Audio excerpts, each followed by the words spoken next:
On this episode of Bowks Talking Bouts, big shout out to Sovereign Extracts, putting out great CBD oils, as well as a variety of cartridges, THC, CBD, and the like. Also, big shout out to USG Canada, putting out great apparel for boxers, MMA fighters, and for fans alike. We got a big fight going, and it's happening on October the 16th, and it's taking place at LFA 93 between Justin Wetzell and Teshay Gouthro. And I've got Teshay on the show. How's your day going so far, man? You getting in some good training today, or are you kind of doing some Thanksgiving kind of related stuff here?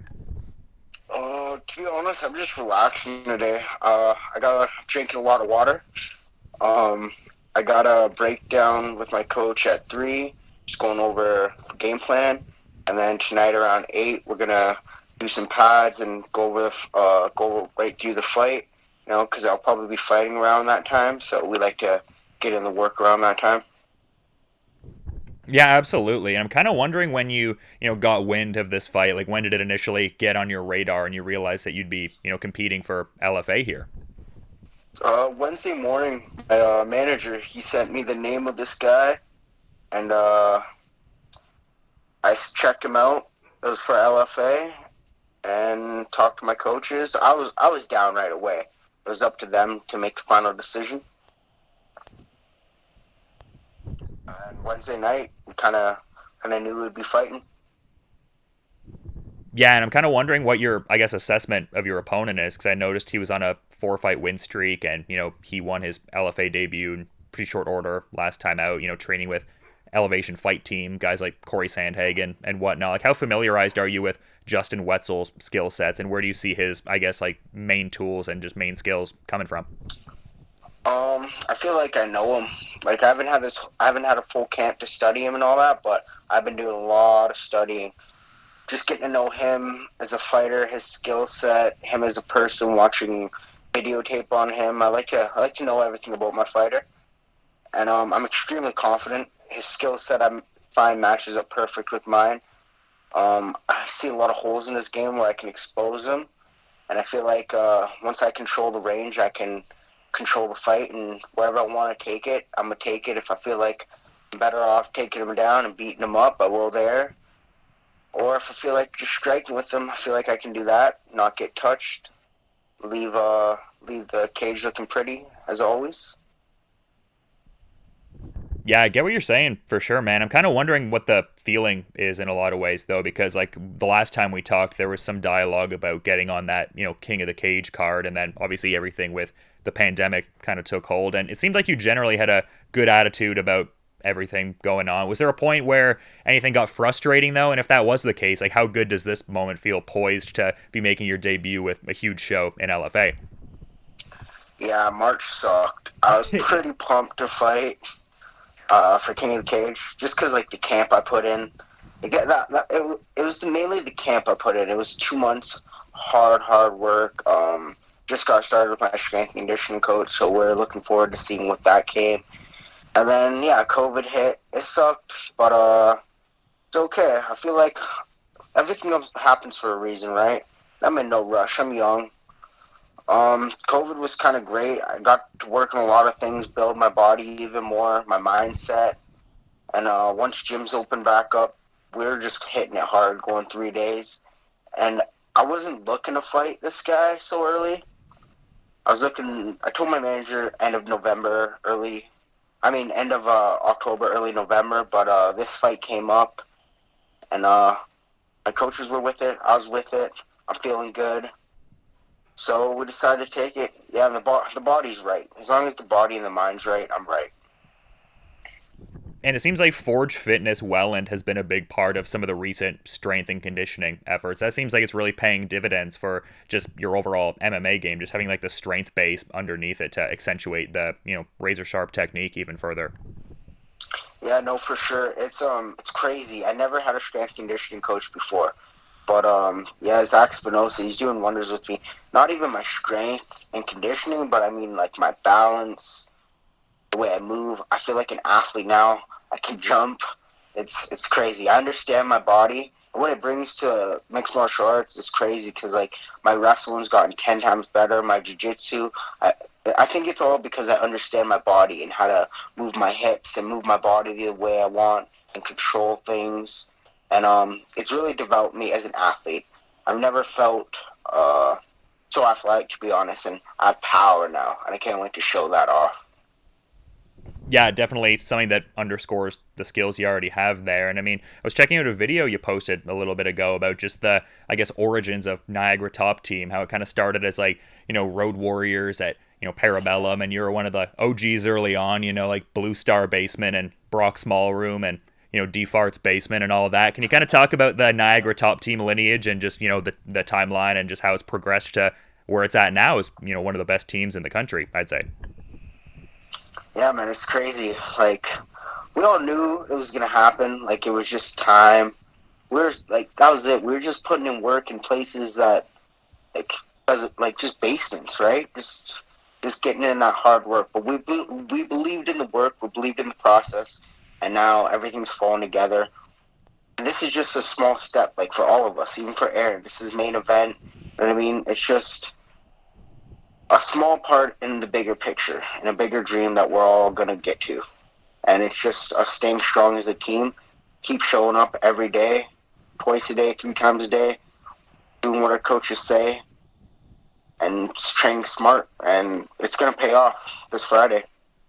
Like it paid off, this Saturday? My boy Pow Pow fought, got the W, and just another one. Yeah, that was a great performance from Zach Powell too. But you also mentioned Aaron Jeffery in there, and with him being in the main event and whatnot. Like, what's the vibe like? I imagine it's like you guys are feeding off of each other's energies collectively and stuff like that, and it's just like further bolstering the hard work you'd already put into something like this. So how cool is it to have a teammate that's also looking to compete on the same card, and it has kind of like a like-minded sort of goal and progression timeline? Yeah, man, it's actually it's dope. Um, he's main event, so once I realized it all matched up, we already had coaches going up. It worked out perfect. We fought on another card before, and it's just gonna be good times. I like fighting with my teammates, and then I'll obviously be fighting first, so I'm gonna go in there, get my W, and then keep that energy going for Aaron and have a good night. Like, I'm just ready. I'm just ready, man. It's been it's been a year since I've been in there. Fuck. It's just nice to get in there and throw some hands. Yeah, and I mean, speaking of that last fight, I imagine that was a perfect storm on a number of levels, just with it being like a local fight, getting to fight for the Niagara faithful, and getting the W ultimately. So, what was that moment like? I imagine that was hugely important on a personal as well as competitive level.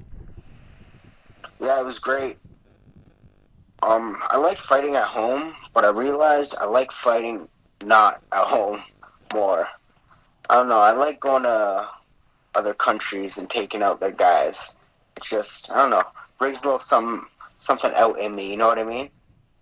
But it was good to have all my family there and all that. One thing I noticed though when I was walking up to the cage, I just blanked it all out. I didn't want to hear everyone screaming my name because all that shit doesn't matter. I didn't know how I'd feel, so I just blanked it out from right when I stepped in, and I didn't look at the crowd. I just walked in there and did what I did. And this fight actually, there's gonna be no crowd, so it's gonna be interesting to see how I feel and see how I move and how and just how it is. You know what I mean?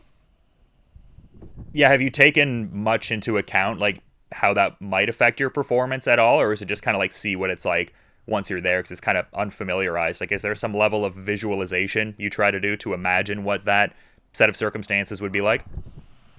Well, yeah. Now I've been thinking about it. Me and my coach talked about it yesterday. Me and D-Marks, and it's gonna actually probably play into my hands because I'm such a hype fighter, and I find to get so hype off the crowd. And my coach is there calming me down because I want to be calm and cool, collective in the fight, but still with that killer mentality. So I think without the crowd, I'll be able to just to focus on what I have to do to go in there. So I think it's gonna play to my favor. Yeah, it's gonna be. It's just like sparring, man. Every fight's just like sparring. No one's there cheering you on. You got a bunch of your teammates sparring around you. And I'm just putting in my best work sparring. So I'm showing up. I'm sparring. This time I get to take him out. Yeah, absolutely. And I mean, I'd mentioned before Aaron Jeffery, fellow teammate on this card as well. I think in a more normative setting that you guys would be, and maybe get a little celebrating in kind of thing. But with the backdrop of the pandemic and certain limitations with that, like, what are you thinking for post fight celebrations, if anything at all? Like, will it be kind of just go back to the hotel and celebrate with the group kind of thing, or what do you have planned for that? Yeah, I'll probably just go back to the hotel. Probably crack some beers, maybe have some shots and some pizza. Pretty sure we got an early flight in the morning, so I don't want to be feeling it when I fly back. But then I'll be fucking quarantined for the next 2 weeks, and then right when I'm done, it's actually my birthday on the 31st. So that's gonna be the party night, and yep, I'll probably be blacking out. Well, it seems like a great month coming up all around, man. And yeah, just again, really appreciate you making the time for this interview, but I want to be mindful of your time. So is there anything you maybe want to add as a parting thought as we're wrapping up here, Teshay? Just keep those eyes on me, guys. Friday, UFC Fight Pass, LFA.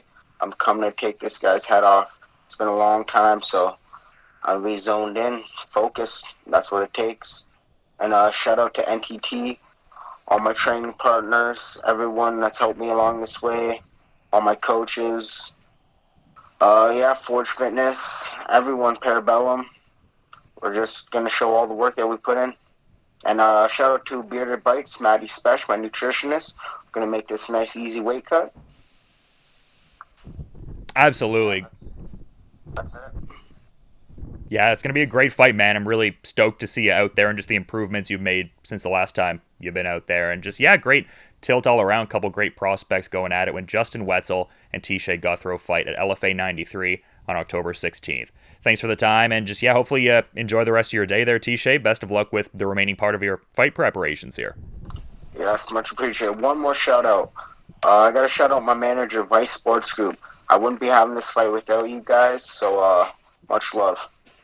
Always important to shout out the management, and it seems like they've been doing great things for you in a relatively short period of time. So great to see that, and looking forward to this fight, man. All the best. Okay, take care, brother. Much appreciated.